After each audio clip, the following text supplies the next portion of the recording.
Good morning, selamat pagi Mbak. Selamat pagi, C. Yes, Gimana, bagaimana? C? Ya, sampai naik ke Hongkong ya Mbak? Iya, tapi aku kan di rumah 3 tahun, C. Terus balik ke Hongkong lagi? Iya. Oke, berarti ini masalahnya sampai masuk ke Hongkong. Sampai cerita dulu masalahnya gimana, biar saya bisa mencerna jawabannya. Kan cuma nanya itu loh, C, masalah yang katanya visa yang sekarang kan kertas putih lembaran itu, C. Iya, Katanya elektrik. itu kan cuma Iya, kayak itu kan katanya kan cuma 1 tahun itu harus jutking ya, C. Apa betul, C? Itu bagi teman-teman yang di Hongkong finish kontrak atau renew majikan, renew kontrak. Oh, itu berarti yang khusus yang di Hongkong gitu, C. Betul. Oh gitu ya, berarti yang dari Indo gak usah ya, C? Nggak usah, terkecuali kalau visanya cukup 2 tahun. Oh gitu. Visanya cukup 2 tahun apa enggak sampean kemarin waktu masuk Hongkong? Gak cukup, C, soalnya kan pasporku kan gak ada 2 tahun, C. Habisnya kapan visa nih? Paspore? 2024 bulan September. Itu di paspor? Iya. Terus visanya waktu sampean masuk Hongkong bulan? Tahun? Ya 2024 September apa Oktober gitu loh. Masuk Hongkong? Tanggal 16. Enggak, Iya. masuk Hongkong 2022. Masuk Hongkongnya? Masuk Hongkongnya 2023 kemarin ini. Oh, masih baru sampean, masih seger. Iya. Baru nyampe Hongkong. Iya. Oke. Berarti kalau seperti ini saya hanya membaca dari cerita sampean ya, karena saya kan nggak melihat visa sampean kayak gitu kan. Kalau saya baca dari pertanyaan sampean, mulai dari datang ke Hongkong, terus visa, terus habisnya paspor kayak gitu kan. Itu sampean nanti selepas renew paspor, sampean harus extend visa ke imigrasi untuk melengkapi visa sampai finish kontrak. Begono, Mbak. Oh gitu ya, C. Yes. Kalau sampean nggak mau extend visa ke imigrasi untuk melengkapi visa sampai finish 2 tahun, sampean boleh jutking selepas renew paspor. Oh gitu. Dengan syarat sampean waktu renew paspor itu jangan sampai koge ya. Sampean harus perhatikan di visa itu kan ada lembaran putih. Lembaran putih waktu sampean masuk Hongkong itu kan ada lembaran putih kecil. Nah, di atas, paling atas itu sampean pasti dikasih tulisan permit until kayak gitu ya. Lah, permit until itu sampean harus waktunya extend visa atau jutking sebelum permit until itu, biar nanti sampean nggak overstay. Oh gitu, C. Terkecuali kalau sampean waktu kemarin masuk ke Hongkong, visa sampean paspore cukup komplit sampai genep 2 tahun sampai visa habis, itu sampean nggak usah ngapa-ngapain kayak gitu. Oh oke. Nah, terus saya mau tanya satu lagi, C. Pripon, bagaimana? Ini kan mau memperbarui KTP, ini kan saya kan kelahiran 984, seharusnya itu kan peraturannya 2021 kan udah harus memperbarui. Waktu itu kan posisi saya kan di Indonesia, ini nggak bermasalah nanti saya di imigrasi, C. Waktu bikin KTP. Oke, sampean ada konsultasi sama agent nggak? Ada. Jawabannya bagaimana? Dianya nggak ngomong apa-apa. Loh. Oke, jawaban dari saya ya, Mbak. Jawaban dari saya itu momandai, tidak ada masalah. Karena pas waktu jadwal pergantian Hongkong ID, posisi sampean di Indonesia, kayak gitu ya.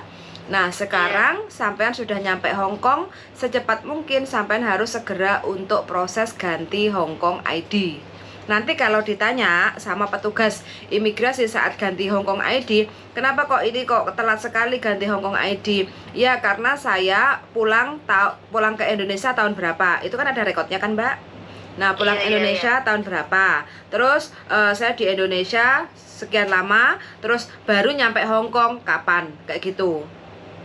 Itu nggak ada masalah. Yang penting kan imigrasi bertanya jawabannya sampean kan tepat kan, nggak mungkin sampean dari Indonesia ke Hong Kong hanya untuk ganti Hong Kong ID. Sedangkan ganti Hong Kong ID kan syaratnya harus ada paspor, kontrak kerja dan visa yang masih hidup kayak gitu.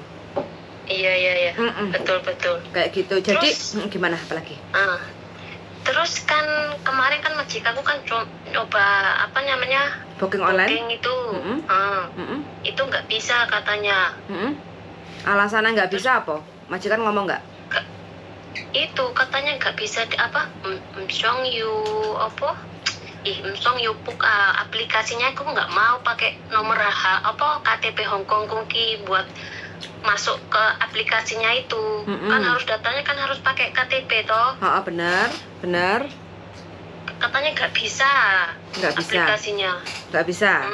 Oke. Ya terus aku kan cerita sama agent, kata agent nggak apa-apa gak iso, awakmu kan harus apa walk in jarene. Datang lang tanpa booking. Iya tanpa booking. Berarti itu tiap hari ada ya, Ce? Bisa, tapi harus pagi sebelum jam 10. Oh, sebelum jam 10 berarti. Yes, takutnya kalau sampean walk in selepas jam 10 jadwal antriannya habis kayak gitu. Soalnya kan terbatas Mbak, kuotanya kuotanya itu kan terbatas. Jadi antrian itu kan dibatasi 1 hari untuk walk in hanya untuk berapa orang kayak gitu kan. Mungkin 50 atau berapa kayak gitu. Sedangkan yang mau ganti Hong Kong ID kan juga nggak 1-2 orang kayak gitu Mbak. Oh iya. Sampai tinggalnya di mana toh? Udah tersedia di sana aja. Kenapa Mbak?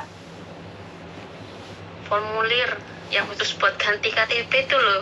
Formulir yang harus ngisi itu loh, Ce. Iya, sekarang formulirnya semua serba online Mbak, pakai mesin. Oh gitu. Kalau gimana? Nggak apa-apa, nanti kan ada petugas yang standby, yang pakai rompi kayak gitu kan. Sampai kalau memang nggak pertama ya untuk ganti Hong Kong ID, sampai pertama datang. Sampai tinggalnya daerah mana toh Mbak? Aku di Pok Fulam gini ya. Pok Fulam berarti harus ke Wan Chai ya, Wan Chai dekat imigrasi lantai 2 nanti. Jadi nanti sampean datang bawa paspor, kontrak kerja, visa dan Hong Kong ID sampean kayak gitu ya. Terus sampean mengajukan ke tempat pendaftaran kayak gitu ya. Terus habis itu sampean nanti dikasih kayak urutan nomor, ya kan? Terus sampean lihat di TV urutan nomor itu, sampean datang masuk ke jendela nomor berapa kayak gitu ya. Nah sebelum sampean masuk datang ke jendela nomor berapa, sampean disarankan untuk ngisi formulir. Nah ngisi formulirnya itu kan pakai mesin. Nah kalau sampean memang benar-benar nggak bisa, karena kalau nggak bisa masukinya salah, itu kan pasti nggak bisa dimasukkan confirm kayak gitu kan nggak bisa. Jadi di situ banyak petugas yang berdiri pakai rompi. Sampean bilang aja muka usher, atau kalau perempuan ya madam kayak gitu ya. Muka usher atau madam kayak gitu. Hom hoi pong sawa ngom mai hosek yap liko poma kayak gitu. Nanti pasti dikasih tahu. Oh iya. Nanti sampean dibantu di sampingnya, karena kan ini dokumen pribadi. Kalau sampean nggak minta tolong, petugas imigrasi itu nggak bantu sampean kayak gitu loh. Kalau orang Hong Kong itu kan data pribadi kan nggak mau di belakangnya, kan nggak mau tanpa izin dari yang bersangkutan kayak gitu. Bilang aja muka asyar homoi pawang sawa ngom mau se yap liko poma kayak gitu kan. Nanti dikasih tahu ini masukin nama suami kamu, terus ini masukin alamat sesuai kontrak kerja kamu tinggalnya di mana kayak gitu kan. Nah nanti kalau udah oke fix kayak gitu kan, tinggal dikonfirm. Terus sampai tinggal duduk lihat TV urutan nomor, terus habis itu sampai tinggal masuk ke dalam sesuai jendela yang sudah tertera di layar TV itu. Terus habis itu sampai nanti tinggal jempol kanan kiri. Kalau udah fix oke sesuai nama sampean, yang penting tidak ada data ganda kayak gitu kan. Terus nanti sampai langsung difoto kayak gitu.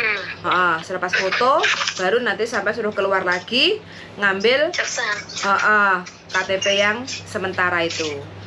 Begitu aja Mbak ceritanya. Sampai datanya sama toh? KTP lama sama KTP yang sekarang datanya?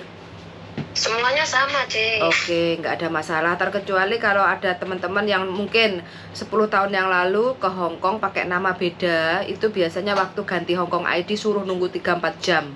Habis itu dikasih lembaran surat, baru nanti disuruh datang ke Kowloon B untuk sidang kayak gitu.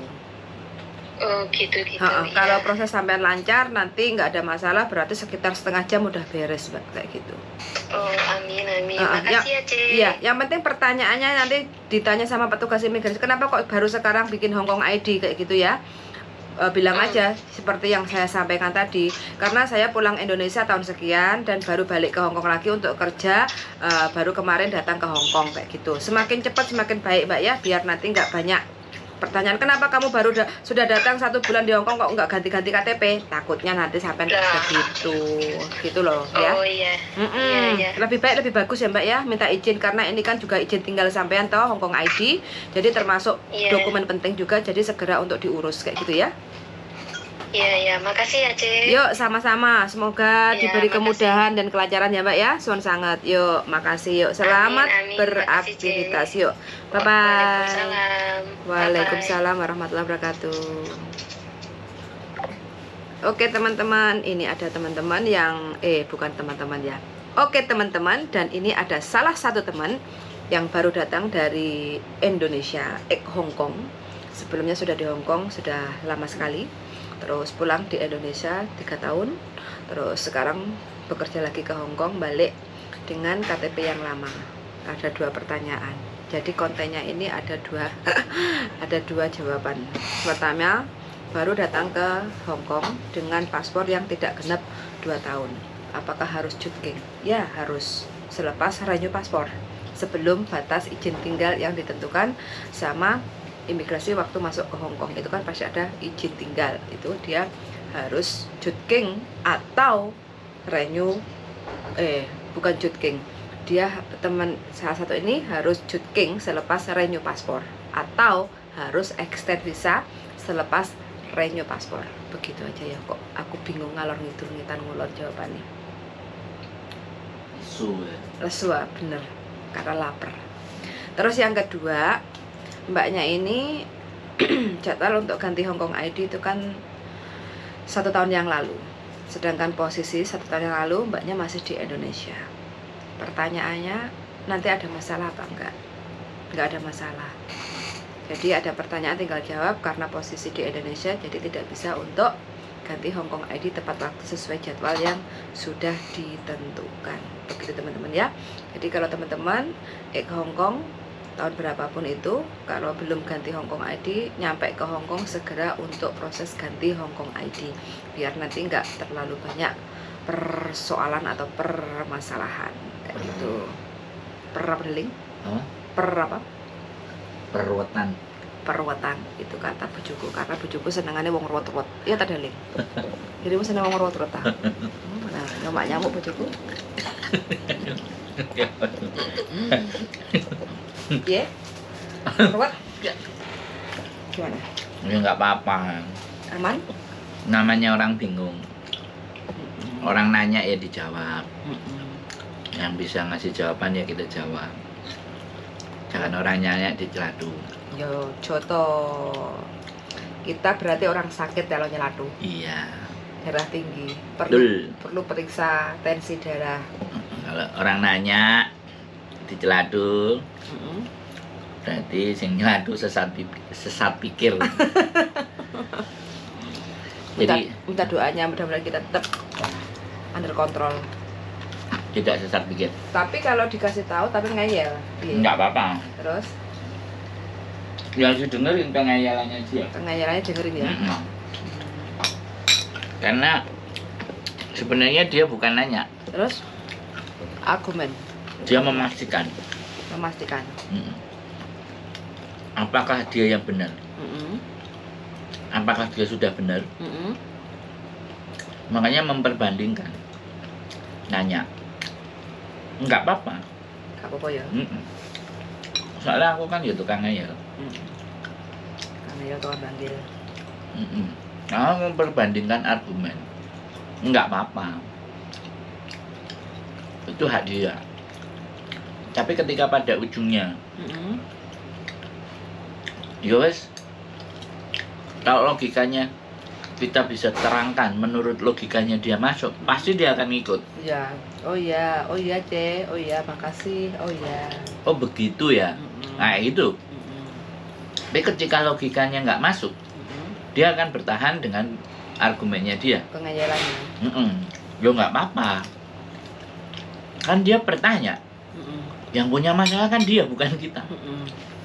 Kenapa kita harus pusing ketika dieyel orang? Kandani kok ngeyel, lo yuk ngapain kan? Versi pengalamanku, versi pengalamannya dia, versi pengalamanmu kan pasti beda-beda. Nah, tapi dari perbedaan itu ditarik konklusinya ada yang sama enggak? Jadi kita hidup itu nyari wes pasti beda. Tapi kalau dicari bedanya ya ribut.